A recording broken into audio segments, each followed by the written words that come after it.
Оройн төргий яг одоо За эрэл зүйс дээр суугаад харуулan хамтаага үзэгч За үзэгч таханд өдрийн мэндийг хүргэе гэж хэлээд зочны ярилцлагын шинэ 7 хоногийн мэнд төргийн үзэгчтэй хөтөлбөр зочны цагаар комиссийн гишүүн хонон ажиллаж байна. Энэ удаад бид хагас газараас ирсэн зочныг та бүхэнтэй уулзах гэж байна.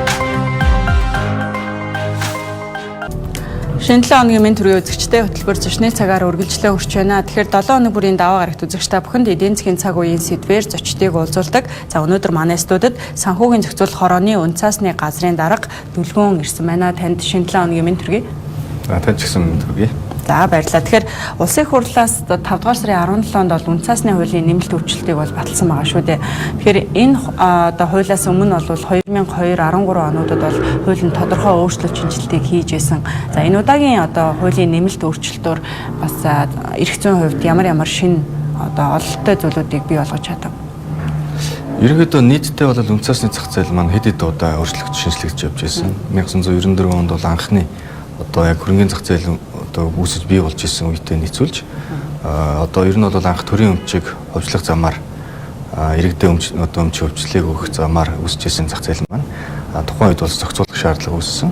За мэдээж хоёр дахь зах зээлийн арилжаа эхэлсэн. Энэтэй холбогдуулаад 1994 онд бол үнцаасны зах зээлийн тухай хууль анх гараад за тухайн үед бол үнцаасны одоо хороо одоо байгуулагдаж исэн. За үүнээс хойш бол яг зах зээл дээр одоо яг органикаар буюу компаниуд өөрсдөө IPO хийх одоо шинэ бүтээгдэхүүн гаргах ийм шаардлагууд үүссэн гэсэн үг. Тэгэхээр энэ үедээ нийцвэл 2002 онд бол шинжилж гаргаж ирсэн. За түүнээс хойш бол мэдээж хөрөнгөний зах зээлийн хөгжил одоо олон улс төдийгүй одоо дотоод ч гэсэн хөгжиж эхэлж байсан учраас бас олон улсын одоо зарчинд бас нийцүүлэх суур ойлголтод төрүүлэх одоо тусгах шаардлагатай байсан улмаас одоо 2013 оны хууль маань гарч ирсэн. За түүнээс хойш бол мэдээж одоо энэ технологийн хурцтай өөрчлөлт за энэ олон улсад гарч байгаа шинэ бүтээгдэхүүн үйлчилгээ за түүнд нийцүүлж удирдах зохицуулах зайлшгүй шаардлагатай дүрм журмд гарсан. Тэгэхээр бол ер нь бол олон улсад бол маш олон хэмжээний өөрчлөлт гарсан. Тэгэхээр үүнтэй бас хөл нийцүүлэн алхах.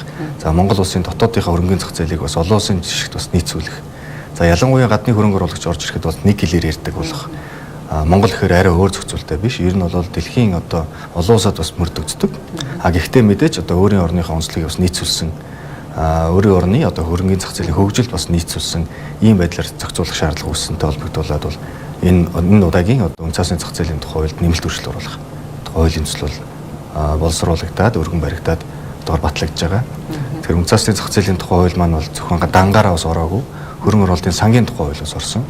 Хөрөнгө оруулалтын сан маань өөрөө яг хөрөнгөний зах зээлийн бас нэг хамгийн том институт байдаг. Хамгийн том одоо хөдөлгөгч, хөгжүүлэгч ийм одоо харилцаа зохицуулалтын орчин байдаг. Тэгэхээр энийг бас давхар сайжруулсан. За мөн түнчлэн бас босод дагалдах хуулиуд бас өөрчлөлт оруулж батлуулсан байна. Тухайлбал гадны хөрөнгө оруулалттай холбоотой одоо нэг хэлээр ярьдаг байх энэ асуудал дээр ямар ахиц дэвшил гарав? За ер нь бол зохицуулалтын орчин болон шинэ бүтээгдэхүүн үйлчилгээнийг нэвтрүүлэхээс гадна олон улсад нийтлэг явагддаг. Ялангуяа андеррайтерийн хувьд үүрэг оролцоог маш өндөр болгож өгсөн. Хариуцлагыг бас нэмэгдүүлж өгсөн. За анх дахь зах зээл дээр бас андеррайтерийн гүйцэтгэх үүргийг ерөөдөө яг олон улсын жишгтэн авч тавьсан байгаа. За түүнээс гадна бас Custodian банкны эрх үүргийг тодорхой болгосон. За бид бүхэн бол DVP-T+2 гэдэг төлбөр тооцооныхоо гормыг өөрчилсөн байдаг. Тэгэхээр үүнтэйгээ бас нийцүүлээд төлбөр тооцооны бас одоо найдвартай байдал. За хөрөнгө оруулагчдын хувьд тэр төлбөрийн одоо энэ баталгааны сан үүсгэх байгуулах түүнийгээ бас дагаад төлбөр тооцооны бас шинэ хэрэгсэл болох мөнгө хөрөнгө номинал дансны ч юм эдгээр зохицуултыг бас олон улсын жишгт нийцүүлэх шаардлага үүссэн. Тэгэхээр үүнтэй холбогдуулаад бол холбогдох зохицуултыг бол хуулийн төсөлд бол тодорхой зааж өгсөн байна. Мэдээж хөрөнгө оруулагчид орж ирэхийн тулд одоо хөрөнгөний зах зээлийн одоо татвар хураамжийн асуудал бол гол одоо хүндрэлээр яригддаг байсан. Өнгөрсөн хугацаанд ер нь санхүүгийн зохицуулах хорооноос авч хэрэгжүүлсэн арга хэмжээний үнд өнөөдөр одоо үнцаасны зах зээлд одоо хөрөнгөний зах зээлд нээлттэй компани болоход хэрэг хөнгөвчлөлттэй болж чадсан байна. За санхүүгийн зохицуулах хорооны зүгээс бол мэдээж IPO гаргах буюу шинэ бүтээгдэхүүн гаргах одоо Монгол улсынхаа томоохон аж ахуйн нэгжүүдийг бас одоо энэ сал зах зээл рүү гаргахын тулд зөвхөн бодлогын ажлаас гадна бас өөр бусад одоо софт ажиллагаануудыг бас хийж байгаа, үйл ажиллагаанууд явуулж байгаа. За тухайлбал одоо сүүлд бид нар Монголын үндэсний худлаа ажилтны танхимтай хамтраад топ 100 аж ахуйн нэгжийг хөрөнгөний зах зээл рүү оруулах, идэвхжүүлэх зорилготой хөтөлбөр байгуулсан.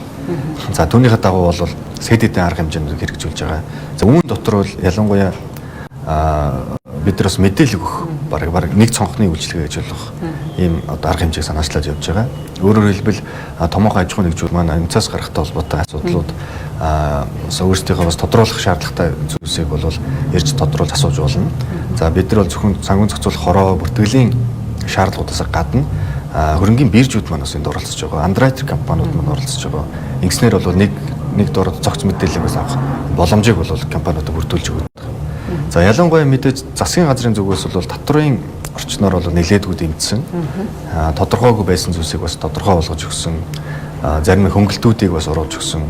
За тухайлбал хамгийн сүүлд бол давхар татврын гэрээгүй гадны одоо улсын одоо хөрөнгө оруулагч нарын хувьд Монгол улсад үнцаа судалж аваад зарах үед одоо capital gain гэж ирдэг. Нөгөө ашигаас нь биш нийт одоо gross одоо нийт орлогоос нь татвар авдаг ийм зохицуулт явж ирсэн. За үүнийг бол сая аж ахуйн нэгжийн орлогын албан татврын тухай хууль бол хувийн одоо орлогын албан татврын тухай хуулиудад бас нэмэлт өөрчлөлт оруулаад үүнийг бол ашигаас нь авдаг болгосон. За үүнтэй холбогдуулаад бас суудхан татврын хэлбэрт бол энэ татврыг шилжүүлсэн. Ингэхдээ 2027 оны хүртэл бол энэ төрлийн татврыг дотоод гадаад ялгалгүй 90% хөнгөлөлттэй. За 2030 оны хүртэл бол 50% хөнгөлөлттэй байхаар зохицуулсан байгаа. Тэгэхээр хууль мэдээж батлагдсан. За хуулийг хэрэгжүүлэхтэй холбоотой журмыг бол санхүүгийн зохицуулахаараа за мэрэгжлийн холбоод гарах хэмжээ өргөтэй байгаа шүү дээ. Тэгэхээр яг энэ үнцаасны хуулийн нэмэлт өөрчлөлттэй холбоотой ямар төрлийн журам гаргахаар ажиллаж байгаа юм?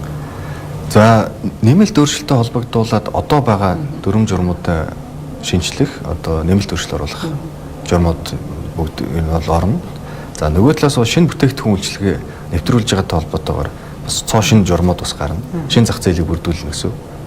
За үнцаасны зах зээлийн тухай хууль маань өөрөө бас нэлээдгүй бас удаан хугацаанд одоо засгийн газар улсын хурал дээр ерөөдөө батлагдсан. Боловсруулагдсныхаас хойш.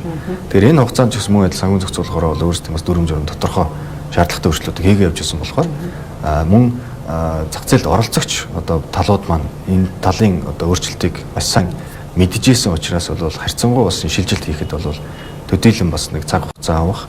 За мөн зах зээл дээр нэвтрүүлсний дараа зах зээл дээр бас үл ойлголцол харьцангуй бага байна гэж харж байна.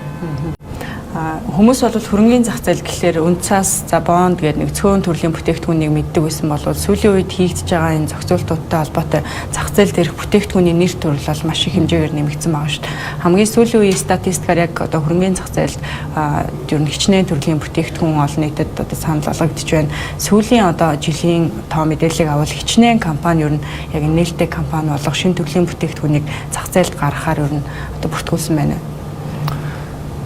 Харьцангуй бас өмнөх үеийг бодох юм бол компаниуд маань бол энэ паблик буюу олон нийтээс бас санхүүжилт татах нь бас илүү маш олон талын ач холбогдолтой гэдгийг ойлгоод энэ төрлөөр бас бүтээгдэхүүн үйлчилгээ гаргах санал хүслүүд ирж байгаа. Өргөд одоо хүсэлтүүд нь гардаг.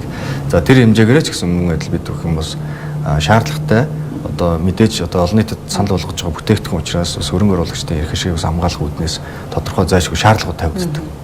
Тэгэхээр мэдээж шаардлага нийцсэн бүтээгдэхүүнийг гаргахыг зорддог. Тэгэхээр мэдээж энэ бас тодорхой цензуртай явж байдаг. Тэгэхээр энийг даваад тодорхой бүтээгдэхүүн гарч байгаа. Яг нь сүүлийн жилүүд бол нийтдээ 80 гаруй бүтээгдэхүүн бол хөрөнгөний зах зээл дээр гарсан. Өмнө нь бол таны сая дурдсанчлан засгийн газрын үнэт цаас хувьцаа бондууд нээлттэй арилжаалагддаг байсан бол за түүнээс гадна бол хэд хэдэн төрлийн шинэ бүтээгдэхүүн гарсан. Хөрөнгө оруулалтын үнэт цаас болон хамтын хөрөнгө оруулалтын сангууд маань бас шинээр гарч ирсэн. За биржээр арилжаалагддаг сан хүртэл гарч ирсэн байна. Одоо бид сая үнцаасны зах зээлийн тухай хуулийн нэмэлт өөрчлөлтөөр бол бид хадгаламжийн сертификатыг хүртэл оруулж байгаа. Тэгэхээр өөрөөр хэлбэл иргэд бас банкнд хадгалуулсан хадгаламжаа бас хөрөнгийн биржээр дамжуулж олон нийтэд бас чөлөөтэй сайн арилжаалах боломжийг бүрдүүлж байгаа. Энэ өөрөө бол маш том хэд хэдэн давуу талыг бол хадгаламж эзэмшигч хөрөнгө оруулагч нарт олгож байгаа. Өөрөөр хэлбэл өмнө нь хугацаатай хадгаламж хийгээд хугацаанаас өмнө мөнгө шаардлагатай үед бол заавал цуцлаад гэрээгээ цуцлаад нөгөө торгуулийн хүү гэдэг те маш бага хэмжээний хүү бод тооцоолж авдаг байсан бол одоо хүүгээ хадгалаад бусдад бас шилжүүлж зарах ийм боломжтой болж байгаа юм. Ер нь бол энэ төрлийн бүтээгдэхүүн нэг нэвтрүүлсэн гол шарт хэд хэдэн шалтгаанууд бий л дээ. Өөрөөр хэлбэл хөрөнгийн зах зээлийг хөгжүүлэхээс гадна бас санхүүгийн зах зээл маань өөрөө хөгжих ёстой. Давхар ингээ хоорондоо маш холбоотой ажиллаж байдаг. Ялангуяа даатгалын зах зээл хөрөнгөний зах зээлийн томоохон оролцогч байдаг. Хөрөнгө оруулалтын сангууд маань байх ёстой. За түүнээс гадна санхүүгийн одоо зах зээлийн хөгжил бол хамгийн нэг нь мөнгөний захаас эхэлдэг. Тэгэхээр хадгаламжийн сертификат бол мөнгөний захын бас их томоохон төлөөлөл байж байдаг. Яг хуу нийтлэг ойлголтоор бол нэг жилээс бага хугацаатай мөнгөний захын бүтээгдэхүүн нэрлэдэг ч гэсэн хадгаламжийн сертификатаар дамжуулж бас оролцох хөгжүүлэх боломж байна гэж харж байгаа. Тэгэхээр бид нар илүүтэй бас мөнгөний зах зээлийн тодорхой бүтээгдэхүүнийг хөрөнгөний зах зээлээ том одоо энэ зах зээлд бас оруулж ирснээр бол илүүтэй хурдтай, хөрөнгө чадвар өндөртэй бас иргэд болон бусад хөрөнгө оруулагч ялангуяа хөрөнгө оруулалтын сангуудын хувьд манд цул чөлөөтэй байгаа мөнгө хөрөнгүүдээ бас байршуулах боломжтой бүтээгдэхүүн тоо нэмэгдэж байгаа гэж харж байна. Ингэснээр бол аль аль талдаа буюу зах зээлийн хөгжилчдэр, нийт санхүүгийн зах зээлийн хувьчдэр, за хөрөнгө оруулагч, иргэд одоо харилцагчдын хувьчдэр, за мөн зах зээлийн оролцогч байгууллагын хувьчдэр аль аль талдаа ашигтай юм давуу талыг бас үүсгэсэн юм сайн бүтээгдэхүүн гарах байхаа гэж бодож байгаа. Миний санаж байгаагаар яг энэ хадгаламжийн сертификат бүтээгдэхүүн чинь нөгөө сэндбоксын орчинд бий болсон бүтээгдэхүүн шиг санаад байна. Мөн үү? Биш ээ. Сэндбокс буюу санхүүгийн зохицуулах орноос явуулж байгаа нэг үйл ажиллагаа бол сэндбоксын зохицуулалт орчин байна. Үүнд бол яг хууль эрх зүйн орчин тодорхой болоогүй байгаа. Гэхдээ бодит орчинд турших шаардлагатай байгаа санхүүгийн шинэ бүтээгдэхүүн шиг туршдаг. За манай яг сэндбоксын орчинд бол нэлээдгүй бас бүтээгдэхүүнүүд бас туршигдсан. Бас сайн амжилттай явагдаж байгаа. Зарим бүтээгдэхүүнүүд манаас нэлээд одоо цоо шин бүтээгдэхүүнийг бас нэвтрүүлээ явсан. За яг манай зах зээлтэй буюу одоо хөрөнгөний зах зээлтэй холбоотойгоор бол бид нар анхны дижитал бондыг сэндбоксоор явсан. Өөрөөр хэлбэл төгрөг харьцахгүйгээр яг энэ e-money буюу захин мөнгийг ашиглаж одоо яг цэвэр онлайнаар бүх дижитал хэлбэрээр бүх бондын арилжааг явуулж дууссан. Тэр үүгээрээ бас нэг онцлог шинэ бүтээгдэхүүн туршигдсан байгаа. За яг одоо болохоор блокчейн системд суурилсан үнцасны арилжааг туршигтаад явж байгаа.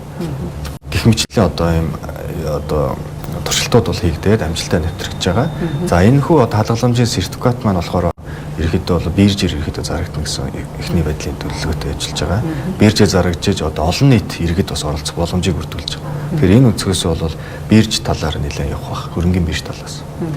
Өнгөрсөн оны статистик харуул хөрөнгөний зах зээлийн үнэлгээ бол 11.6 одоо тэрбумд бол хүрсэн юм амжилттай байсан шүү дээ. Тэгэхээр энэ жилийн гол хүлээлт юу байгаа? Мэдээж эрх зүйн шинжилэл хийсэн нь бас зах зээлийн одоо өсөлт хэлэлтэд тодорхой нөлөө үзүүлэх баг. Яг нь market capitalization буюу зах зээлийн үнэлгээ маань ер нь хувьцаат компани үнэлгээс шууд хамарч байгаа.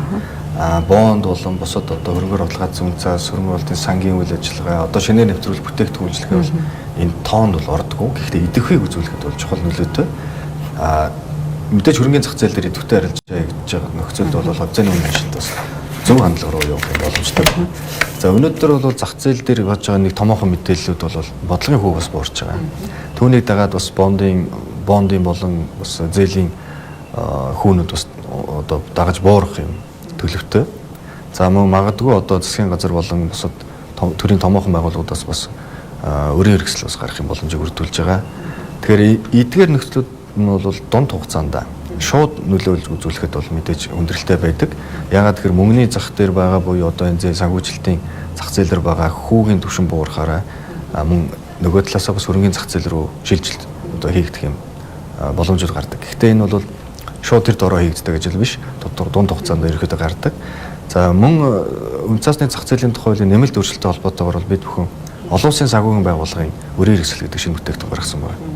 Энэ бүтээгдэхүүн үйлчлэгээ маань бас өөрөө энэхүү зах зээлийн маань бас чиглэлд бас эерэг хандлага үзүүлнэ гэж хараад байгаа. Учир нь юу вэ гэвэл одоо өмнө нь бол одоо Дэлхийн банк, Азийн хөгжлийн банк, Европын сэргээн босгол хөгжлийн банк ч үгүй юм уу.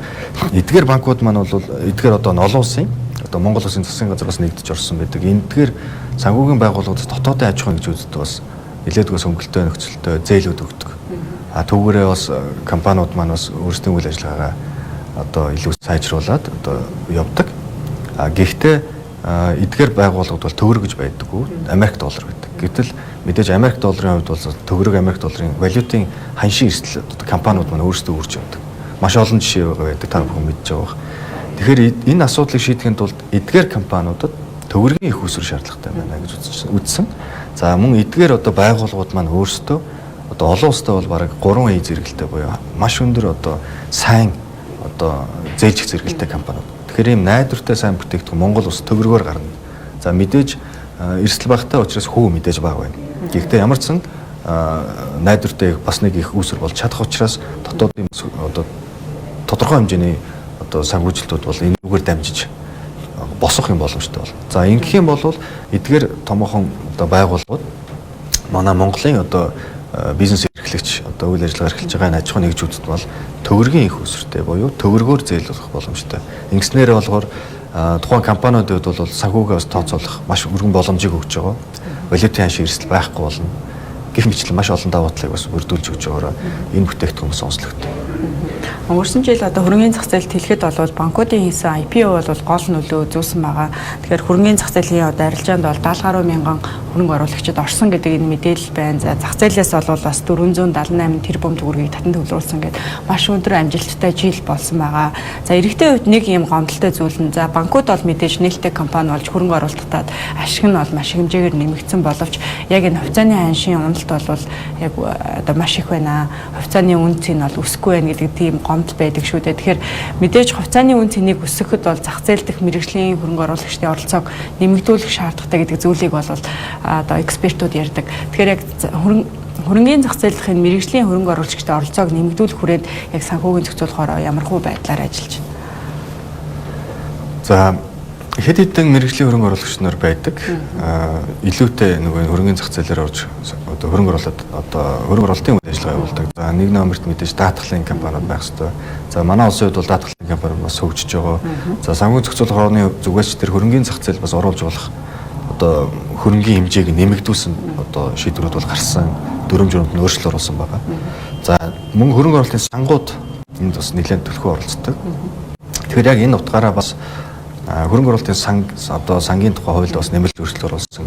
Бид нэрээс өмнө хөрөнгө оруулалтын сангийн тухай одоо эрх зүйн орчныг бол тэр чигээр нь ерөөдөө шинжилсэн байгаа. Илүүтэй бас тодорхой зохицуулт орчныг тодорхой болгож байгаа. Тэгээд мөн хөрөнгө оруулалтын бас хувийн болон одоо хамтын сангуудын бас зааг ялгаа гаргаж өгсөн. Илүүтэй хувийн сангууд нь арай илүү сул зохицуулттай буюу хамтын одоо сангаас арай сул явдаг. Ягаад гэвэл мэргэжлийн хөрөнгө оруулагч нар яг хувийн санд оролцож байдаг. Хамтын хөрөнгө оруулалтын санд бол иргэд бас хөрөнгө оруулах боломжтой байдаг учраас энэ дээр бид нар илүү наривчлсан зохицуулттай илүү одоо хөрөнгө оруулагч эрх ашиг хамгаалах чиглэсэн одоо зохицуултуудыг оруулж өгсөн байдаг. Тэгэхээр өөрөөр хэлбэл бид хөрөнгө оруулалтын санг дэмжих хүрээнд бас бодлого зохицуултын арга хэмжээнд авч байгаа. За нөгөө талаас нь мэдээж энэ бас компаниудын зүгээс бас авах ёстой шаардлагатай арга хэмжээнд байгаа. За үүнийг бас бид бүхэн бас хийхэр төлөвлөж байгаа. Одоо тухайлбал хөрөнгө оруулагчтай одоо мэдээлэл өгөх одоо corporate action гэж ярьдаг. Энийг бас тодорхой болгож өгч байгаа. За түүнээс гадна компаниудын хувьд бол одоогийн түвшинд бол мэдээж ялангуяа томоохон банкуд маань гарахтаа маш өндөр хэмжээний мөнгө татхад нэлээдгүй эрсдэлтэй байсан. Цаг хугацаанд бид нар шаардлагатай байсан учраас бид нар харьцангуй бас бага одоо хувьцаагаа нийт санал болгохыг зөвшөөрсөн байна. Энэ нь бол мэдээ зах зээлийн одоо доктортой байдлыг хадгалах үүднээс бол зайлшгүй авах ёстой байсан шаардлагатай арга хэмжээ. За энэ маань ч гэсэн ерөөд амжилттай болсон. Тэгэхээр ирээдүйд бол мэдээж эдгээр компаниуд бас нэмж хувьцаагаа гаргах ёстой болно. За одоо эзэмшиж байгаа хувьцаануудаа задлах шаардлагатай болно. За энэ үед болохоор бас яг энэ томоо хөрөнгө оруулах шаардлагатай, гадна дотны хөрөнгө оруулах шаардлагатай. За энэ жагуулгаар санхүү зохицуулахаар одоо өнгөрсөн жилээс хойш олон улсад маш олон арга хэмжээ зохион байгуулж байгаа. Гадны биржүүд бол гадны хөрөнгө оруулагч одоо зах зээлээс сурчилжсэн. За гадна одоо Монголын хөрөнгөний зах зээлийн орчин нөхцөл ямар байгаа талаар, за ямар бүтээгдэхүүн үйлчилгээ байгаа талаар, хэрхэн оролцох боломжтой талаар, за мөн тухайн улсын одоо брокерууд болон одоо тухайн улсын хөрөнгөний биржтэй хэрхэн хамтарч ажиллаж болох талаар маш олон зураг арга хэмжээнд явагдаж байгаа. Ингэснээр бас гадны хөрөнгө оруулагч орж ирэх байх гэж бодож байгаа. За түүнээс гадна бол зах зээл дээр маркет мейкер гэж нэг онол байдаг. Зах зээл үүсгэгч гэдэг. Эдгээр одоо энэ байгууллага бол яг зах зээл дээр одоо хөрөх чадрыг оруулдаг. Тухайн үнэт цаас гаргасан компани эсвэл тухайн үнэт цаас одоо листед буюу одоо бүртгэгдсэн бирж эдэрт хамтарч бас энэ үйл ажиллагаа явуулж болдог. Өөрөөр хэлбэл оролцогчдоос одоо үнэт цаасаа заргаж байгаа талаас худалдаж авах чөлөөтэй худалдаж авдаг.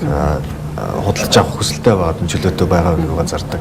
Ийм одоо институцүүд одоо ийм зах зээл үүсгэж гээд байгуулга байдаг.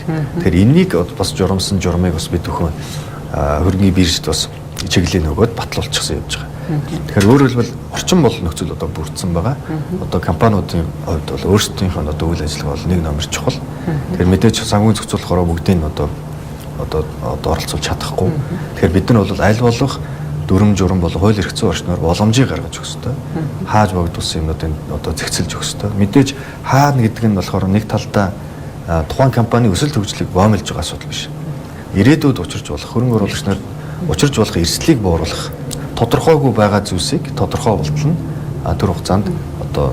төр хугацаанд одоо хаах одоо зогсоох ийм шаардлагатай арга хэмжээний үйл авдаг гэсэн. За мэдээлэл өгсөн танд маш их баярлалаа. За баярлалаа. За үзэгч та бүхэнд хөрөнгөний зах зээлийн зах заарт хийгдэж байгаа за үн цасны зах зээлийн одоо хамгийн сүүлийн үед хийгдсэн эрх зүйн шинжилэл за энэ хүрээнд бас зохицуулагч байгууллага ямар ажлууд хийж байгаа талаарх мэдээллийг санхүүгийн зохицуулах хорооны үн цасны газрын дарга дүлгөөн та бидэнд хүргэлээ. Ярилцлагатай хамтдаа үзэгч та бүхэнд баярлалаа. Анхаарал хандаж та бүхэнд баярлалаа. Хөтөлбөрөөр босны цагаар үргэлжлүүлж байна. Үзэгчтэй дахин та бүхэнд